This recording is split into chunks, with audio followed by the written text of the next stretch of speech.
Why? Let's start over. Welcome to a closer look.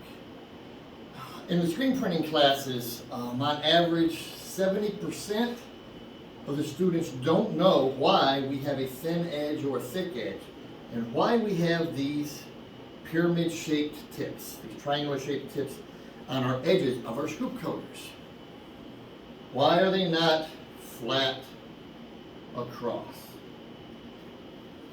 This actually was brought about by a company called Advanced Process, and they call this perfect angle. This scoop coater right here is still made by AWT, which is a family of the original founders who came out with the perfect angle.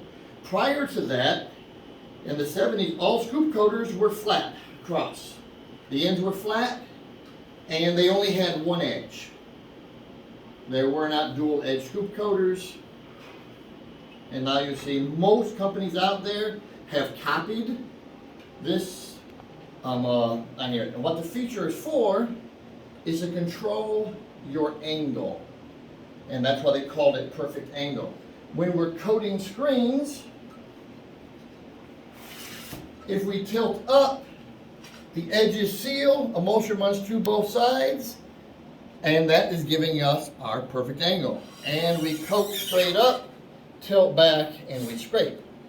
If you coat like this, tilt up, let the emulsion, then tilt back, and scrape, you get uneven stencil thickness. You get uneven EOM. Because as you go up farther, there's less and less of a bead. And that's why people tell you, if you're going to coat like that, then you flip it over and you coat the other way. So I go thick, and then as I go up, thinner, thinner, thinner, thinner, I flip it around, and I do tilt up, a little bead of emulsion, tilt back, thick, thinner, thinner, thinner, hoping that between the two of those that I even it out. Your fully automatic scoop coaters are going to tilt up, edges will seal, they'll maintain the exact same angle, same speed, same pressure. Speed, angle, and pressure are going to be three of the main variables to control how much emulsion we put down, and that directly affects our EOM, which is our emulsion over mesh ratio. And on there we want it to be somewhere around 15 to 20%. It also helps us maintain our Z value. Our Z value you don't hear about a whole lot, but that refers to how smooth, how rough the surface is. And that's an average of the highest valley, the lowest valley, and the highest peak when we're coating. If we keep those edges, keep the pressure sealed, we minimize our Z value as well as control our EOM. Reason we have a thin edge and a thick edge is going to put down a thicker layer of emulsion. Thin, as you might guess, is going to put down a thinner layer.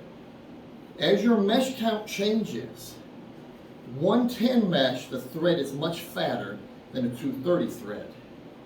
It's going to need more emulsion to cover that, to give us a smooth bottom to our stencil. So general rule of thumb is anything that's yellow mesh, 230 or higher, thin edge. Anything that's white mesh, fat edge.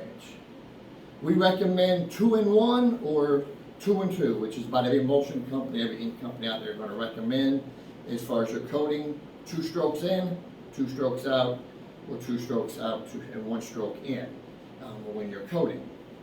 If you have any questions about the scoop coaters, be free to leave a comment. And if not, as always, thanks for watching.